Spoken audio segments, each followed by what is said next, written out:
30 days 30 juice சேலஞ்சில் இன்னைக்கு டே 23. நான் first batting பிடிக்கிறேனே. பால் 6 போய் ஆகணும் சார், அப்பதான் சார். 6 முதல் பால் 6 17 ரன் அடிக்கணும். சிஎஸ்கே பிளே ஆஃப்க்கு குவாலிஃபை ஆகிறதுக்கு. பால் தொங்கிருச்சு. டேய் தம்பி அழாதடா. சித்தப்பா உனக்கு புது பால் வாங்கி தரேன் வா. சித்தப்பா ஜூஸ் குடி கொடுப்பாரு. அழாத கண்ணை வச்சுக்கோ. வா அடுத்து எங்கடா போற?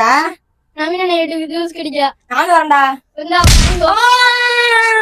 ஹாய் எக்ஸ்ப்ளோரர்ஸ், இன்னைக்கு என்ன ஜூஸ்னா ரம்புட்டான். பார்க்க காட்டு வண்டு மாதிரி இருக்கும், ஆனா இது நம்மளுக்கு கிடைக்காது. நம்ம அதை பிடிச்சி கடிப்போம். நீ கடிக்க வேண்டாம், குடிக்கலாம். இந்த பழம் பார்க்க காட்டு வண்டு மாதிரி இருந்தாலும் எல்லாத்துக்கும் ஒரு சின்ன சந்தேகம் இருக்கும். அது நான் இது லிச்சியா ரம்புட்டானு. லிச்சி கிடையாது, கண்டிப்பா ரம்புட்டான் தான். நானும் இப்படிதான் ஒரு நிமிஷத்துல கன்ஃபியூஷன் ஆயிட்டேன். இந்த பழத்தை வாங்கிட்டு வந்து கொட்டையிலும் தனியா பிரிச்சு எடுக்கல. எனக்கு போதும் ஆயிருச்சு.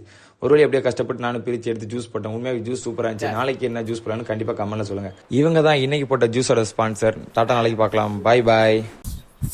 பால் கடிச்சிருச்சுனே.